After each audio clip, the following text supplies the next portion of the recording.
Indonesia dikenal sebagai negara maritim yang memiliki luas perairan 70% dari total wilayah. Luas perairannya mencapai 5,8 juta kilometer persegi dan memiliki lebih dari 17.000 pulau membentuk Kepulauan Indonesia. Keberadaan luas perairan yang besar memberikan Indonesia kekayaan sumber daya alam laut yang melimpah. Selain menyimpan potensi sumber daya alam yang besar, laut dan ekosistem pesisir juga memiliki peran dalam mengendalikan perubahan iklim. Peran ekosistem pesisir termasuk hutan mangrove, padang lamun, dan rawa air payau dalam upaya mitigasi perubahan iklim. Ekosistem karbon biru memegang peran penting bagi masyarakat pesisir yang ruang hidup dan penghidupannya berpotensi terkena dampak, seperti cuaca ekstrim, badai, erosi, banjir, dan sebagainya. Indonesia memiliki 17% cadangan karbon biru di dunia, terdiri dari 3,36 juta hektar ekosistem mangrove yang merupakan terbesar di dunia, serta potensi optimal padang lamun seluas 1,8 juta hektar yang sudah terverifikasi seluas 293.465 hektar atau 11,5% dari total padang lamun di dunia. Ekosistem lamun dengan kemampuannya menyimpan 3 kali lebih banyak karbon daripada hutan terestrial menawarkan solusi alam yang efisien dalam upaya mitigasi perubahan iklim.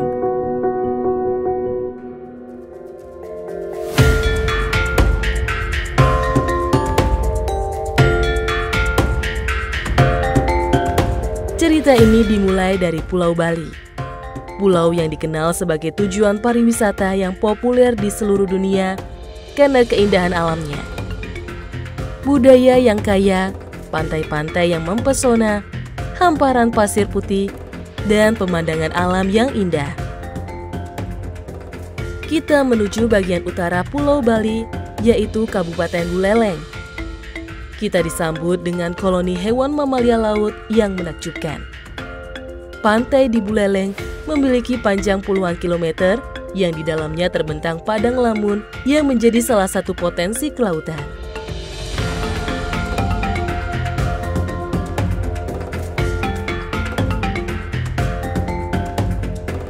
Lamun adalah salah satu ekosistem utama dari 3 ekosistem utama yang ada di kawasan pesisir.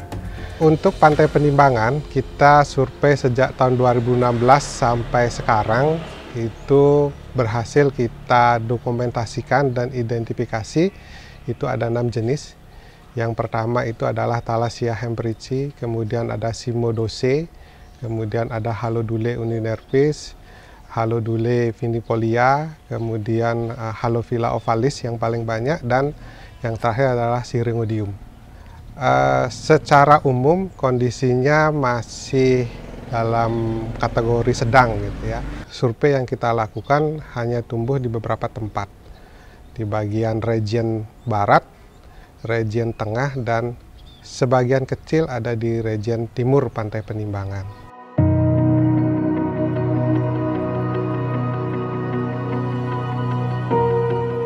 Masyarakat Bali sangat sadar akan keberlanjutan lingkungan. Banyak upaya telah dilakukan untuk melestarikan alam. Salah satu contoh adalah upaya pelestarian hutan mangrove, padang lamun, dan terumbu karang.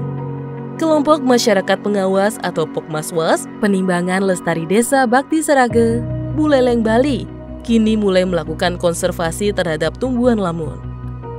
Hal ini untuk mendukung program pemerintah pusat dalam menjaga ekosistem karbon biru yang kini menjadi perhatian dalam perencanaan tata kelola ruang dan konservasi pesisir di Indonesia. Pelestarian padang lamun kami mulai dari tahun 2016. Jadi itu kita melakukan kegiatan identifikasi, kemudian survei tutupan lamun dan perluasan tutupan lamun itu sendiri. Sebenarnya lamun itu ada dari dulu ya. Jadikan program prioritas di samping penyu, karang, dan sampah. Kemudian kita berpartisipasi juga pada program Blue Carbon. Jadi sebenarnya ada kita berkolaborasi, kita sinergitas dengan para pihak, dalam hal ini kepala desa, kampus, penyuluh. Yang awal-awal kita lakukan adalah bersih-bersih sampah dulu, baik di pantai maupun di dasar laut.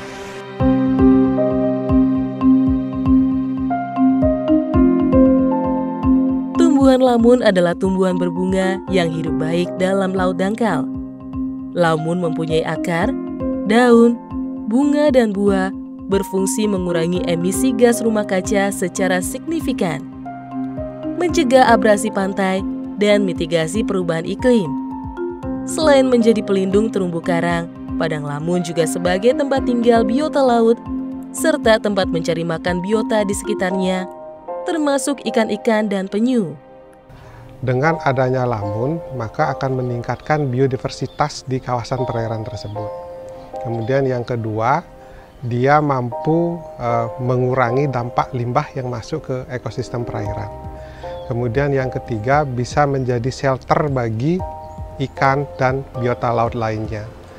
Perairan menjadi lebih jernih karena ekosistem lamun mampu reduksi kekeruhan. Karena partikel yang ada di air itu akan diendapkan oleh ekosistem lamun, sehingga dia terendap, sehingga air menjadi bersih. Kemudian yang kedua, dengan adanya lamun, biodiversitas meningkat, otomatis ini akan berdampak baik bagi tangkapan. Kondisinya sekarang sudah lebih baik dibandingkan dengan dulu. Dulu kita tidak pernah peduli, ketutup sampah kita biarkan, kemudian kita rawat, kita bersihkan sampah, kondisinya sudah semakin baik. Kami sering tiap hari kami selami, kami pantau, ternyata di lamun-lamun itu banyak sekali biota yang hidup di sana. Ada kerang, ada mimik oktopus, ada ghost pipis, dan ada ikan-ikan lagi. Banyak ekosistemnya hidup.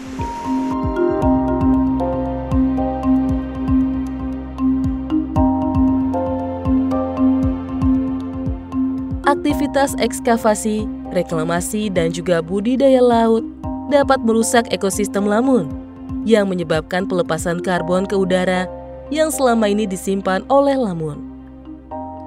Untuk membantu melestarikan ekosistem lamun, kelompok masyarakat pengawas atau Pokmaswas Penimbangan Lestari melakukan transplantasi lamun dan menemukan inovasi alat bantu transplantasi lamun organik atau yang dikenal sebagai Aptralo.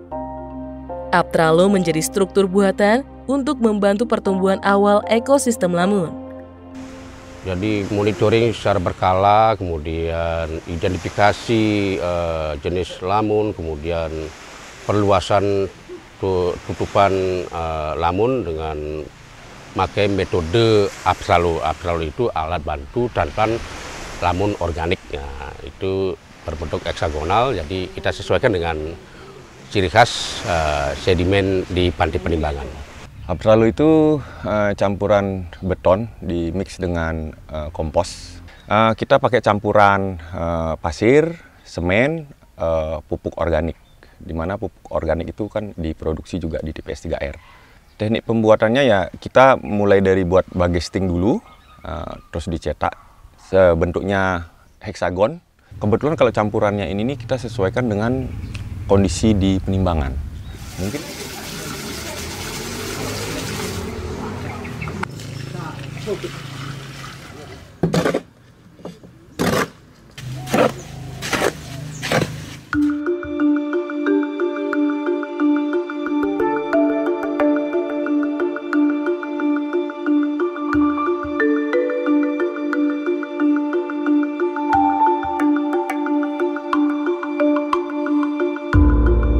dalam melakukan konservasi ekosistem lamun, Pokmaswas Penimbangan Lestari mendapatkan dukungan penuh dari pemerintah Bakti Seraga.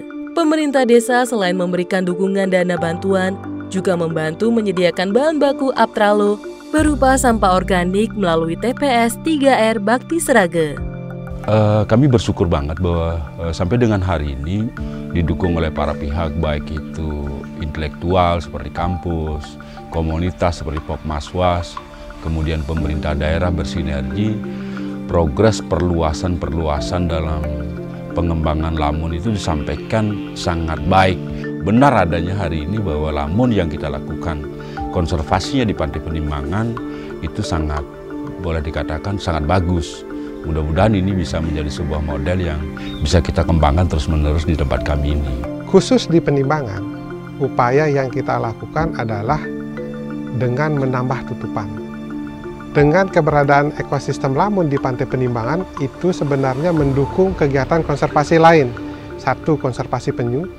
Kedua, memunculkan lagi konservasi dugong, karena beberapa kali dugong sudah terspotting di Pantai Penimbangan. Bahkan beberapa kali kotorannya itu sudah kita bisa koleksi dan sudah kita konfirmasi itu adalah kotoran dugong.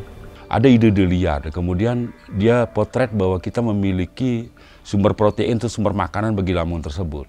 Kemudian dia bentuk modelnya, dia buat skemanya gitu. Nah, kami lakukan gitu. Dan ternyata benar gitu. Jadi ya syukur banget gitu kalau kami Astungkare link bisa dilakukan antara output pengolahan sampah kami berbentuk kompos bisa menjadi nutrisinya si lamun gitu. Ini kan bagi kami sendiri wah, semakin spirit, semakin semangat lah melakukan langkah-langkah itu gitu. Aptralu biasanya kita buat di sini di dekat TPS 3R. Setelah itu kering mungkin 7-10 hari, itu baru kita bawa ke laut.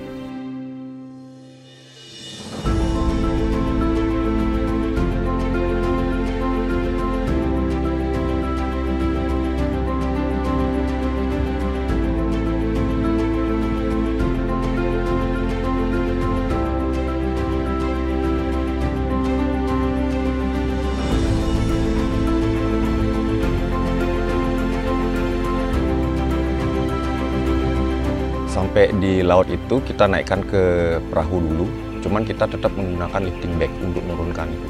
Setelah sampai di bawah, kita setting berbentuk lingkaran dia. Karena ada satu klaster itu ada 6 unit, kita bisa susun seperti puffing.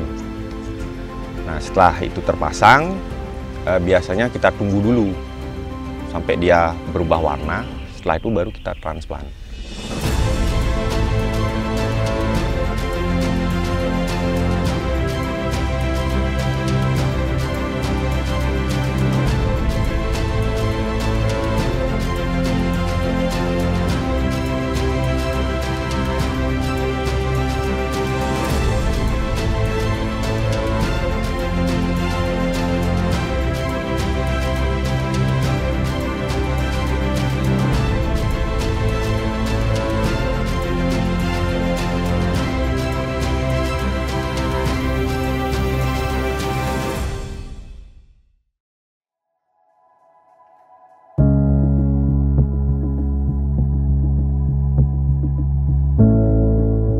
Melihat besarnya potensi lamun dalam mitigasi perubahan iklim, pemerintah tengah fokus untuk memperluas kawasan lamun sebagai upaya pemerintah dalam mendorong pelestarian padang lamun sebagai upaya mitigasi perubahan iklim.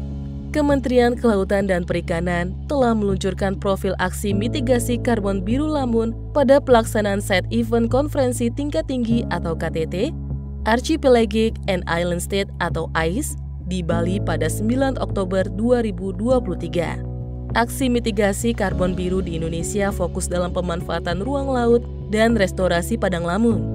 Diproyeksikan adanya penurunan emisi karbon secara signifikan pada 2030. Aksi mitigasi karbon biru lamun yang merupakan kerjasama Kementerian Kelautan dan Perikanan dan United Nations Development Program atau UNDP bertujuan untuk melestarikan dan memulihkan habitat karbon biru. Profil aksi mitigasi karbon biru lamun ini adalah langkah awal kita ya, KKP. Jadi KKP ini adalah penanggung jawab isu ocean climate tingkat nasional. Dan salah satu hal yang harus kita tindak lanjuti adalah terkait dengan karbon biru. Karbon biru, bagaimana potensi karbon biru ini dalam pencapaian target Nationally Determined Contribution atau target yang ditetapkan secara nasional. Jadi itu adalah komitmen kita ke global gitu ya. Jadi berapa sih sumbangsi Indonesia gitu untuk menurunkan emisi gas rumah kaca dunia. Upaya kita menginventori, menghitung sebenarnya bagaimana sih, sebesar apa sih sebenarnya target pengurangan emisi yang bisa kita lakukan dengan kondisi existing padang lamun yang ada di Indonesia saat ini.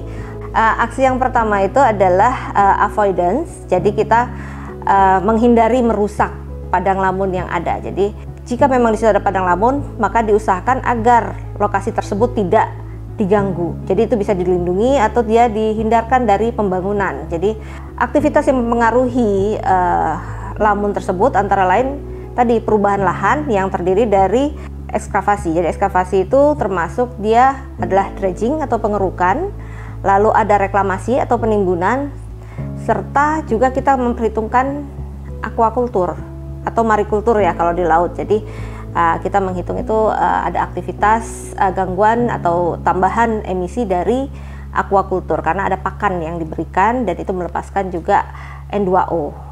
Untuk luasan padang lamun di wilayah Bali sesuai dengan Matek Perda nomor 2 tahun 2023 tentang RT/RW Bali, itu luasannya itu sekitar 1.299.055 hektar.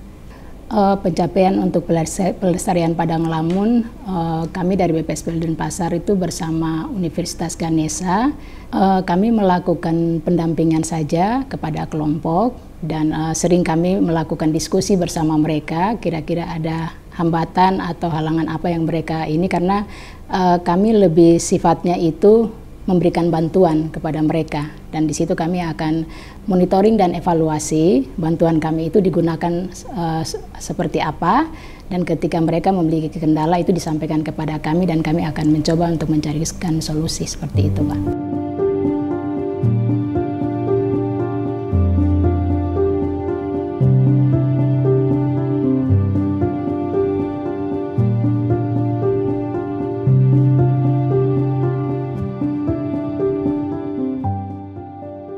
Kami berharap di Pantai Penimbangan ini cover lamun itu adalah 30% dari luasan Pantai Penimbangan, yang sekarang baru hanya 11%, sehingga kita punya target lagi 19%, supaya ekosistem Pantai Penimbangan ini menjadi lebih stabil lagi, sehingga gangguan-gangguan itu bisa dikurangi dampaknya. Kemudian yang kedua, kita ingin lebih mengedukasi semua stakeholder bahwa ada satu ekosistem yang penting di pesisir yang bernama ekosistem lamun. Karena selama ini memang perhatian kita untuk ekosistem lamun tidak sebesar magnitudenya pada ekosistem terumbu karang. Dan tidak banyak juga orang yang melakukan riset dan peduli dengan konservasi dan pelestarian ekosistem lamun.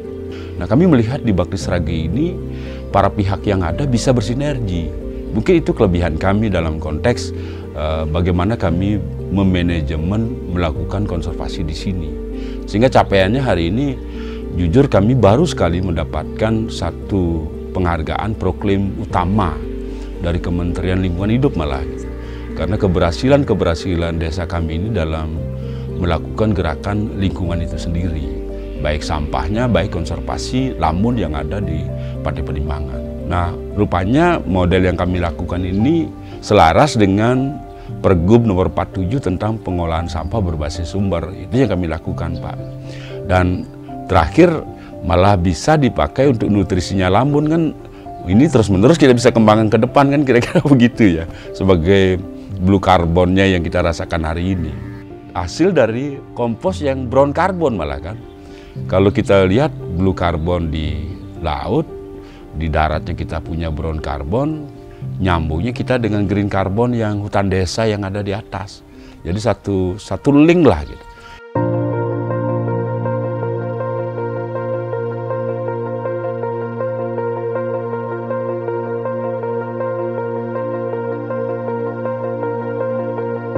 Indonesia merupakan pusat keanekaragaman hayati padang lamun dan memiliki 5% sampai 10% luas padang lamun dunia. Luas padang lamun Indonesia mencapai 293.464 hektar dalam 1 tahun. Setiap 1 hektar padang lamun dapat menyimpan 6,6 ton karbon atau setara 24,2 ton gas CO2. Dari 60 spesies lamun yang ada di dunia yang terbagi dalam 12 marga atau genus, 15 spesies dari 7 genus ditemukan di Indonesia. Spesies yang paling luas sebarannya di pantai Indonesia ialah Enhalus achoroides, Thalassia hemprithii, Cymodessia rotundata, dan Cymodossia cerulete. Jadi untuk melengkapi tadi, kita di KKP mengembangkan ya, kita set up ruang karbon biru di KKP, itu nanti akan dilengkapi dengan aplikasi yang kita sebut sebagai app laut gitu ya. Itu adalah aplikasi pelaporan untuk lamun. Jadi jejaring tadi, jadi masyarakat dari luar atau perguruan tinggi maupun pemerintah daerah itu bisa mengakses, bisa melaporkan data tentang lamun. Jadi luasannya seperti apa, mereka sudah survei datanya seperti apa, dan mereka bisa masukkan data itu ke dalam aplikasi. Nanti itu akan kita verifikasi di sini di pusat, dan nanti datanya akan terhubung ke SRN PPI, Sistem Registri Nasional Perubahan Iklim yang ada di KLHK, serta juga nanti akan terlaporkan ke Comment Center KKP. Dengan adanya bantuan dari BPSPL ya, pertama kan alat selam dan kamera underwater itu hampir tiap hari kami pantau. Jadi pagi hari apa yang muncul, siang hari apa yang muncul, kemudian di malam hari apa yang muncul di lamun-lamun itu. Kita foto kita posting. Tanpa media sosial kita tidak akan, dunia tidak akan tahu. Jadi begitu kita posting, dunia tahu. Jadi dampak daripada kegiatan yang kita lakukan artinya mendunia. Banyak bule yang datang kemarin ada dari Belanda, Polandia, Amerika. Itulah dampak sosial ekonominya. Jadi tamu datang gitu. Kami berharap ada kegiatan yang khusus fokus untuk kegiatan ini, karena bisa dilakukan mungkin bukan dari kami BPSPL Denpasar, tetapi mungkin dari pemerintah daerah seperti mungkin dari Pemda, terus mungkin ada juga pihak-pihak luar seperti dari universitas atau dari manapun. Mereka bisa melakukan penelitian khusus untuk bagaimana konservasi padang lamun ini ke depan. Karena kan kita melihat fungsi dari padang lamun ini kan sangat penting sekali untuk biota yang ada di perairan.